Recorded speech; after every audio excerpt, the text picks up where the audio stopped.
La mort de mes frères a changé mon regard sur la vie, enfin en tout cas l'a conforté dans le fait que la vie est courte, qu'on n'a pas le temps de la subir.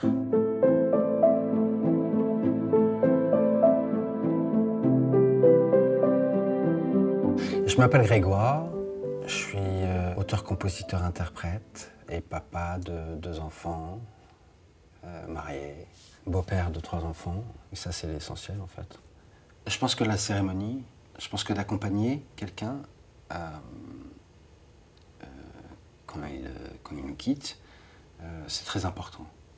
Je pense que je dirais même de veiller la nuit d'avant,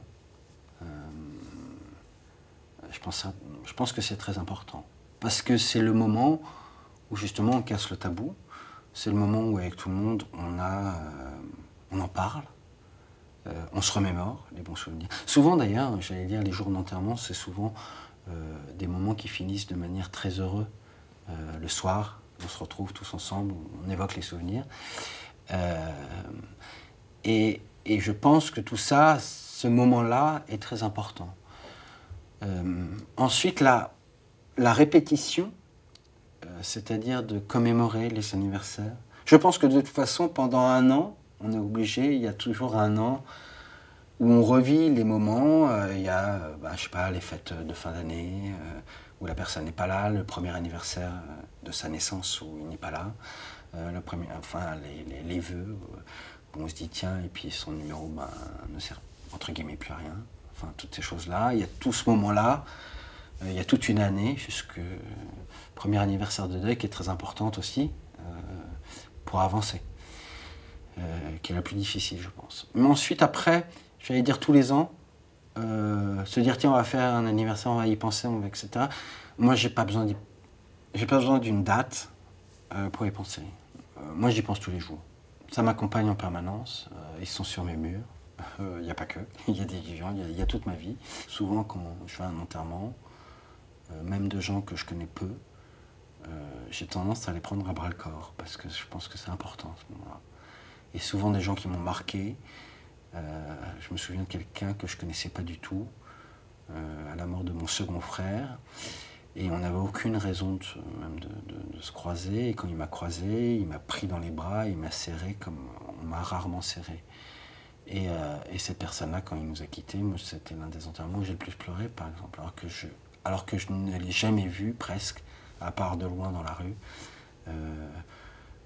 entre le jour où mon frère est mort et le jour où lui est mort. Et pour autant, c'est quelqu'un qui restera et qui reste encore, qui a une place privilégiée dans mon cœur. Donc oui, je pense que c'est important de prendre les choses à bras le corps. Mais j'ai des moments... J'ai des films, des moments dans des films, des choses comme ça où j'ai des spasmes.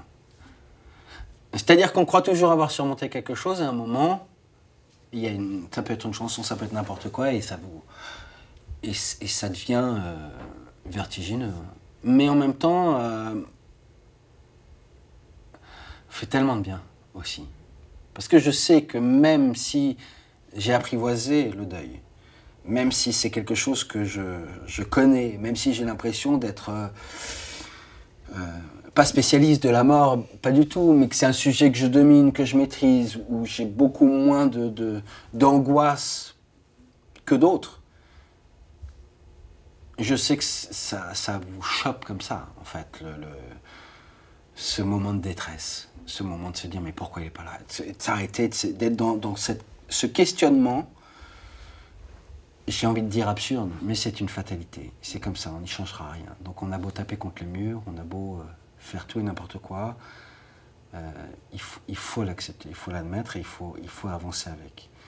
Et célébrer leur mémoire.